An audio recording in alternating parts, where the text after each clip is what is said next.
Cho chị ít bánh thôi, cũng không cần nhiều đâu, vì là không ăn được mấy.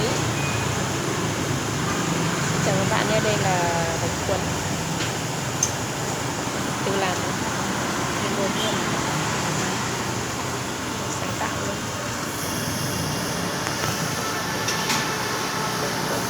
Chả bún chả, cuốn chả.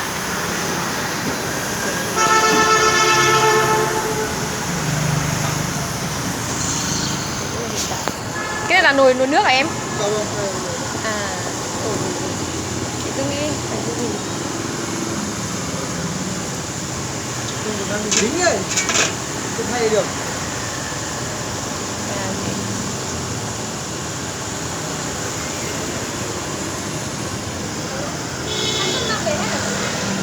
Chị ăn đây mà, ăn một suất thôi mà em. Chị lấy một đĩa thôi mà.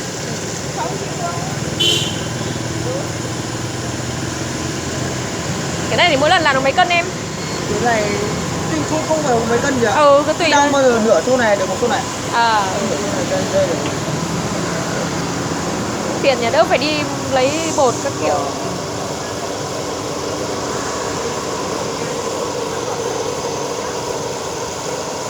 Bánh nghiền bột đúng không?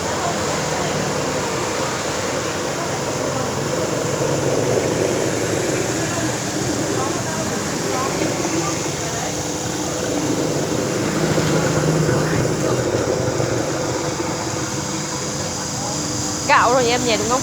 Gạo là gạo gì em? Gạo Em không biết là gì. tắm thơm nhỉ hay gạo Cậu lấy. cái này gạo bao thai khang dân gì ấy.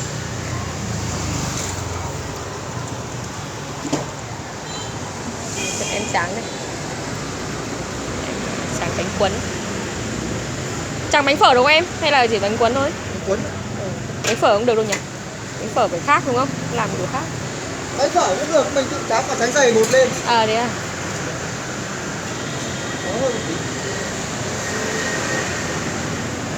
Thế mà tráng đấy chỉ nhà mình ăn thôi.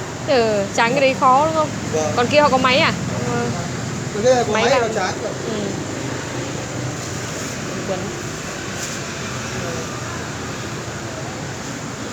Làm thì chị có lấy rau sống không ạ? Có. Chị ăn đây đó. Nào thường hỏi chị. Cứ hỏi chị cứ nghĩ là hỏi mình cơ. Topping rất là nhiều này. Bánh cuốn Hà Nội nhé, bánh cuốn nóng.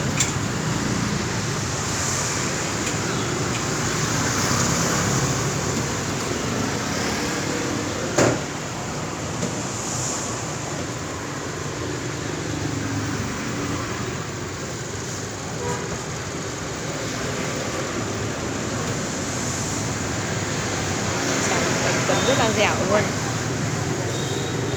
Em tráng khéo nhỉ, khéo tay ấy thì mới được cái đúng không? Không nó bị rời hết ra, nát hết đi nhỉ. Bột cũng phải dẻo. Em học được.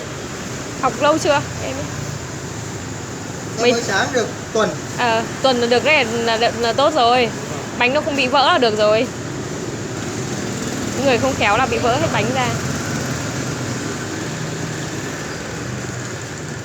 Làm mấy lần là quen ngay mà nhỉ. Lúc đầu làm có bị vỡ không? Có bị ấy vụn? Vụn lung tung hết ra nhỉ. Nó cứ kiểu là nó không đều dày. Đấy cái dày cái mỏng xong là mình lấy nó không được ấy đấy, nó rách hết ra. Chắc chị học chắc chị cũng làm được đấy nhỉ. Chị tráng.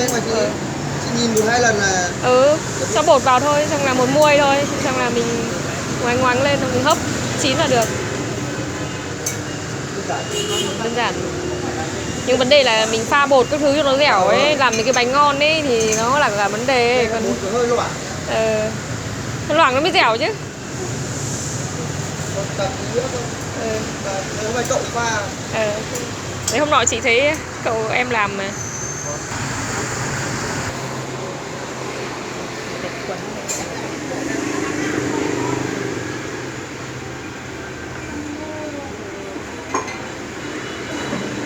Các bạn ăn thưởng thức bánh cuốn nóng Hà Nội của mình nhé.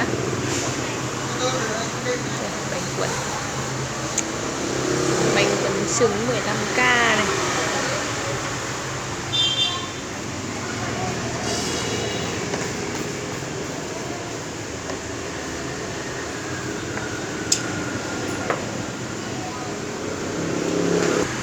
Đây là quán bánh cuốn ngon và nổi tiếng nhất ở Thái Thịnh nhé, 43 Thái Thịnh, Đống Đa, Hà Nội. Đây, số điện thoại đây ạ. Có cả các nước uống như nước cam này, Coca-Cola này, bò húc này, nước chai lọc có 7k thôi, xà đá và gối. Nước gối 5k một cốc. Đây, topping ăn cùng bánh cuốn nhé, có ớt này, tiêu này. Đây là bát chả nhé, bánh cuốn chả các bạn. Đây mình gọi một bát chả cầm luôn. Đây có chả quế này, chả miếng này, chả đánh lộn này. Nước chua ngọt đấy, được nước mình ăn bún chấm đấy. Ở đây là người ta sẽ làm dạng như bún chấm.